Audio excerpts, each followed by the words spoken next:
The previous speakers have talked about the textiles where we have had the edge in the past, and slowly we are losing that edge to lower cost countries like Bangladesh or Vietnam, where the labor cost is lower and they have also reached the economies of scales what we used to have earlier. So the time has come that we start looking at what other high cost countries are doing. Means if you look at China, you look at Turkey, they have started looking at some value addition to the whole textile industry. And that's what I am talking about. I'm not going to talk about the challenges per se in terms of the industry, because I'm not from the industry, but I'm going to talk about an opportunity which is there in front of us.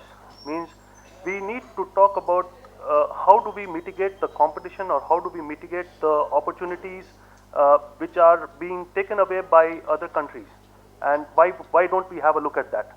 I represent the healthcare business in for 3M in India, and we are working with government on specific opportunities, and I would like to for you to have a look at what are the different opportunities other than the mass textiles, what we talk about, the cottons or the polyesters. Can we have an opportunity where we look at value addition and somehow drive the volumes of those? I'm basically going to talk about textiles which are used in the healthcare industry. So we'll talk about the disposables and how is it changing the landscape of the healthcare industry. I'll talk about the standardization, what is happening globally and how we need to align ourselves to that, and then what kind of support we need from government in terms of getting the industry aligned to those opportunities. So where do we see the engineered textiles or the technical textiles being used in the healthcare industry? Now if you see, if you go to any healthcare facility, you will see the technical textiles being used in the diagnosis space. You will be seeing that in the treatment space, in the mitigation space, as well as in the prevention space. Now, these words might seem very odd for people here, but if you get into the space which is there, most of these products, what you are seeing here, like masks, when you talk about masks, we use you would have seen a lot of people using masks. They are engineered fabrics. They are technical textiles. You talk about tapes which are used for securing the IV needles during blood transfusion. Those tapes are medical or again technical textiles. Talk about dressings, you talk about wound closure systems, you talk about drapes, gowns used during the surgical procedures. These are all technical textiles.